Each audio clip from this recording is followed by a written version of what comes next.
ದೇಶದ ಆಹಾರ ಧಾನ್ಯ ಸಂಗ್ರಹಾಗಾರ ವ್ಯವಸ್ಥೆ ಬಲಪಡಿಸಲು ಪ್ರಸ್ತಾವಿತ ಉಗ್ರಾಣ ನೀತಿ ಮತ್ತು ಖಾಸಗಿ ಉದ್ಯಮಶೀಲತೆ ಗ್ಯಾರಂಟಿ ಯೋಜನೆ ಕುರಿತು ಕೇಂದ್ರ ಗ್ರಾಹಕ ವ್ಯವಹಾರ ಆಹಾರ ಮತ್ತು ಸಾರ್ವಜನಿಕ ವಿತರಣೆ ಖಾತೆ ಸಚಿವ ಪ್ರಹ್ಲಾದ್ ಜೋಶಿ ದೆಹಲಿಯಲ್ಲಿ ಇಂದು ಪರಾಮರ್ಶೆ ನಡೆಸಿದರು.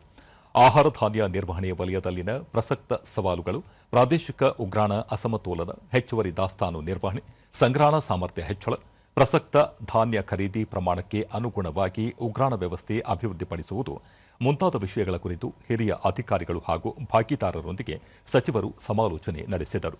ಈ ಕುರಿತು ಸಾಮಾಜಿಕ ಜಾಲತಾಣದಲ್ಲಿ ಮಾಹಿತಿ ಹಂಚಿಕೊಂಡಿರುವ ಅವರು 2007ರ ಉಗ್ರಾಣ ಅಭಿವೃದ್ಧಿ ಮತ್ತು ನಿಯಂತ್ರಣ ಕಾಯ್ದೆಯ ಪ್ರಸ್ತಾವಿತ ತಿದ್ದುಪಡಿ ಕುರಿತು ಚರ್ಚಿಸಲಾಯಿತು ಎಂದು ತಿಳಿಸಿದ್ದಾರೆ.